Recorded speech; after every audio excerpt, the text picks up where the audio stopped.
Hello friends, कैसे हैं आप लोग। सबको मेरा जय भीम, नमो बुद्ध। बाबा Saheb Ambedkar life and mission.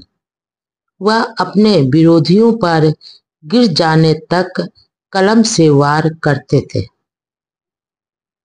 अक्टूबर महीने में ही बाबा साहब की एक अनऐतिहासिक पुस्तक द अनटेबल्स यानी अछूत कौन और कैसे प्रकाशित हुई।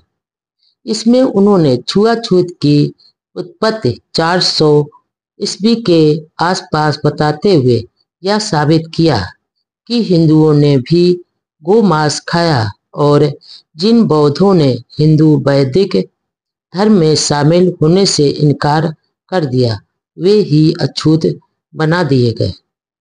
उन्होंने लिखा कि मुख्य दो कारणों से छुआछूत पैदा हुई। ब्राह्मणों द्वारा हिंदुओं से अलग बिखरे हुए लोगों और बौद्धों के साथ घृणा की भावना और बिखरे हुए लोगों द्वारा गोमांस खाते रहना, जबकि दूसरे ब्राह्मण लोगों ने यह खाना छोड़ दिया था। किताब की भूमिका में डॉक्टर अंबेडकर ने लिखा कि हिंदू सभ्यता मानवता को दबाने और गुलाम बनाने की एक निर्दयी शैतानी योजना है, जिसमें हर हिंदू को यह सिखाया जाता है कि उसकी सभ्यता सबसे प्राचीन और श्रेष्ठ है।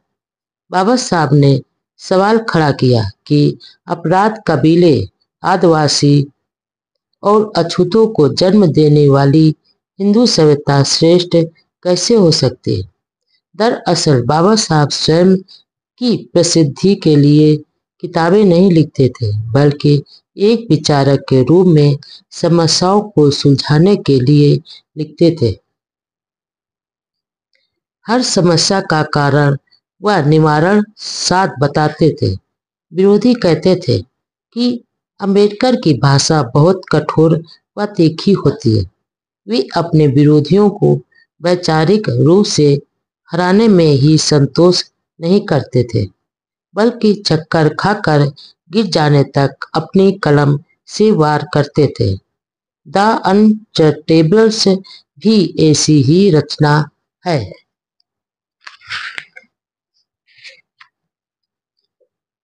इन्हीं दिनों डॉक्टर अंबेडकर ने एम.आर.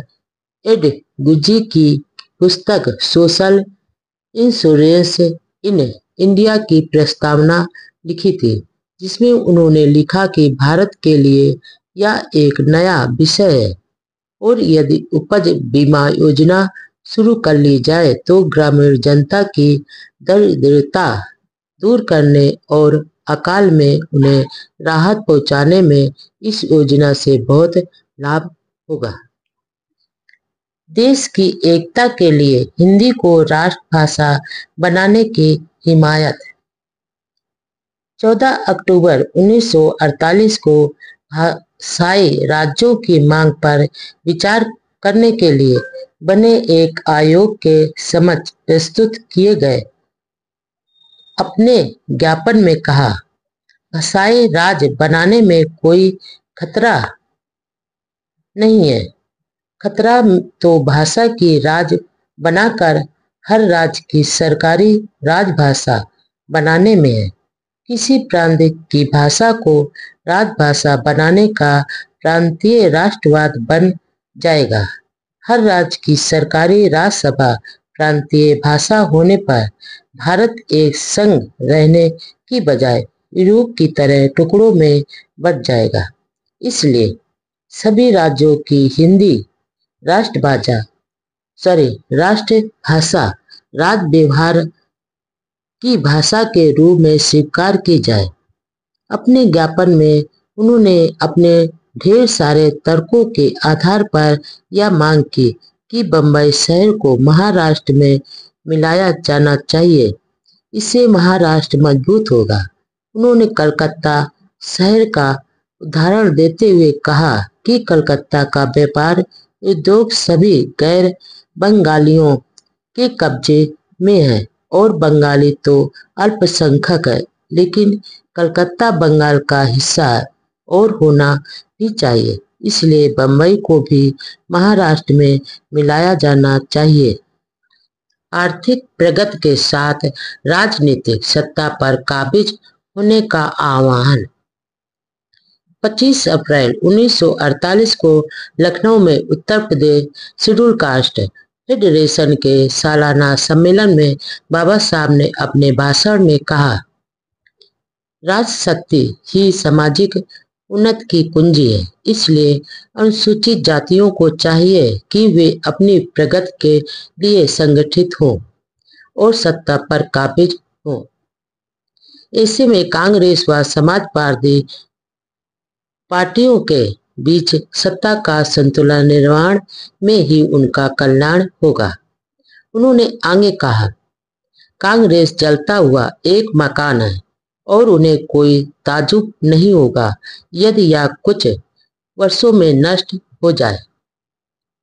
मैं केंद्र सरकार में शामिल हुआ हूँ, कांग्रेस में नहीं। मैं वहां रहूंगा, लेकिन पत्थर की तरह रहूंगा, घुलूंगा नहीं। लेकिन यदि आप उसमें जाओगे तो मिट्टी के ढेले की तरह गलकर घुल मिल जाओगे। इसलिए कांग्रेस से दूर रहो और अपना संगठन मजबूत बनाओ। बाबा साहब के इस भाषण से कांग्रेस में तहलका मच गया। नेहरू व पटेल से तीखी बातचीत भी हुई तो अंबेडकर ने यहाँ तक कह दिया कि यदि मेरे भाषण से कोई परेशानी हुई तो मैं त्यागपत्र देने को तैयार हूँ। उन्होंने दूसरे दिन यह भी कहा कि मैं मंत्रिमंडल में बिना शर्त शामिल हुआ था और सिर्फ विरोध करना मैं बहुत खराब मानता हूँ। मंत्रिमंडल में इसलिए शामिल हुआ था कि वहां जाकर अनुसूचित जातियों की सेवा कर सकूंगा।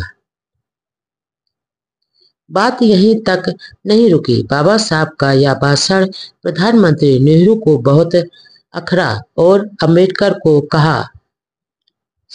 कड़ा नोटिस भी दिया। 27 अप्रैल 1948 को डॉक्टर अंबेडकर को लिखे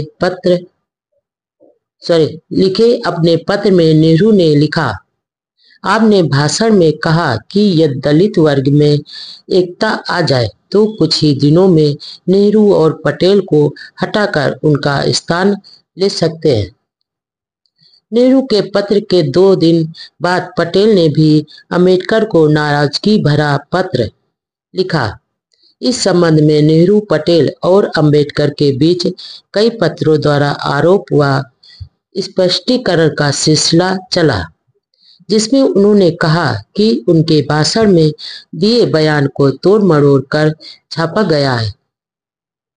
आखिर 1 मई 1948 को अंबेडकर ने नेहरू को पत्र लिखा, मैं इस बात को स्वीकार करता हूं कि मेरे भाषण से जनता के मन में ऐसे विचार पैदा हो सकते हैं जैसा आपने लिखा है, लेकिन मुझे उम्मीद है कि इस बारे में प्रेस को दिए बयान से वह बात स्पष्ट हो जाएगी। यदि आप समझते हैं कि मेरे प्रेस स्टेटमेंट के बावजूद आपकी या कांग्रेस की दशा खराब हुई है तो इस परेशानी को दूर करने का एक ही तरीका है कि मैं वित्त मंत्री पद से त्याग पत्र दे दूं। आप अच्छी तरह जानते हैं कि मेरे लिए राजनीति कोई खेल नहीं है। मेरे लिए यह एक मिशन है। मैंने अपना सारा जीवन अनुसूचित जातियों के कल्याण के लिए बिताया है और उनकी दशा सुधारने के लिए मैंने अपने भविष्य का बलिदान किया है। आप द्वारा मंत्रिमंडल में शामिल होने के निमंत्रण के लिए मैं आपका कृतज्ञ हूँ। मैं यह भी जानता हूँ कि मंत्रिमंडल में शामिल होने से कुछ बंधन या सीमाएं लागू हो जाते हैं, लेकिन उन सीमाओं को मानते हुए भी मैं अपने गरीब शोषित लोगों को उनकी मुक्ति का सर्वोत्तम मार्ग बताना अपना अधिकार समझता हूँ और उस फर्ज व अधिकार को किसी भी दशा में त्याग नहीं सकता। डॉक्टर अंबेडकर के इस जवाब को पढ़कर नेहरू व पटेल दोनों संतुष्ट व चुप हो गए और मामला आगे नहीं बढ़ा।